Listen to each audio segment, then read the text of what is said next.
Guys, magbabalot ako ng langka kasi magugulay ako. Dala namin to galing ng Marinduque.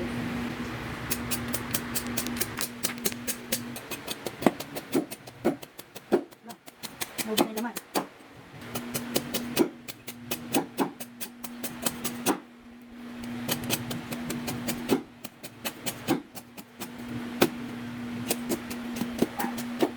Kalat naman ito eh. Natapos din. Ito na ang magtatadtad sa planggana para hindi siya makalat.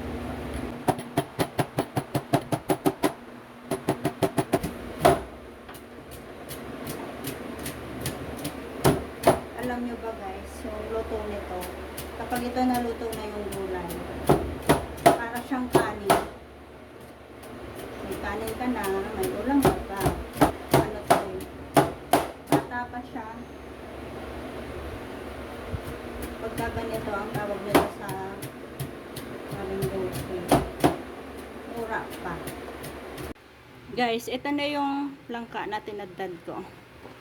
Ayan, ganyan siya. Medyo malalaki pa nga. Dapat ito ay maliliit lang. Pero, okay na yan guys.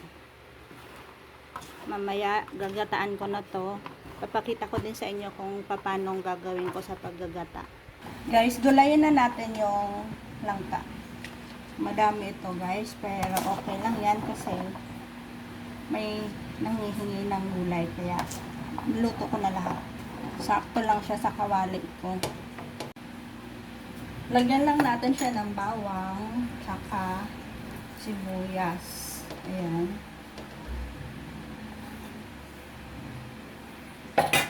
Lagyan na rin natin ng asin.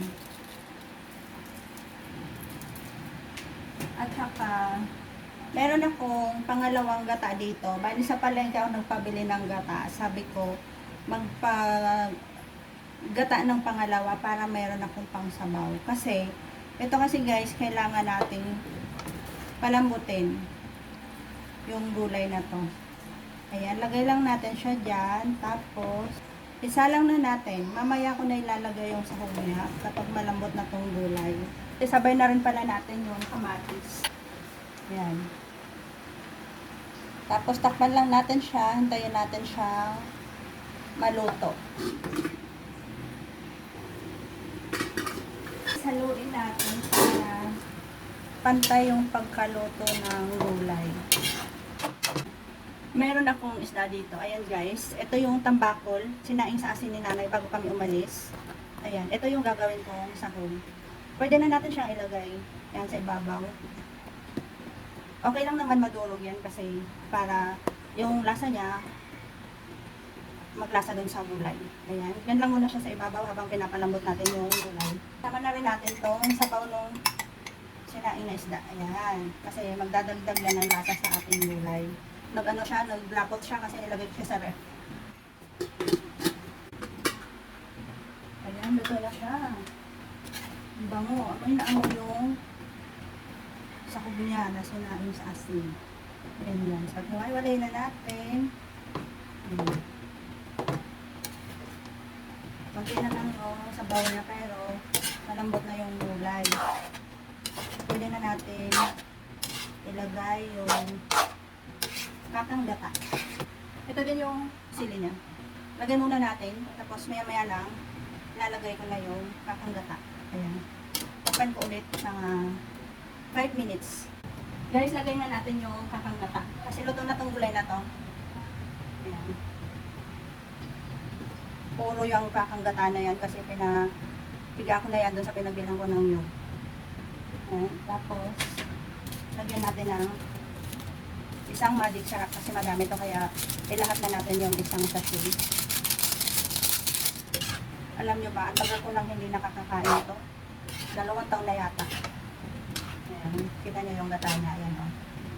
Malapot-lapot siya kasi purong-puro yung nilagay natin gata. Saka maganda yung langka niya, malambot.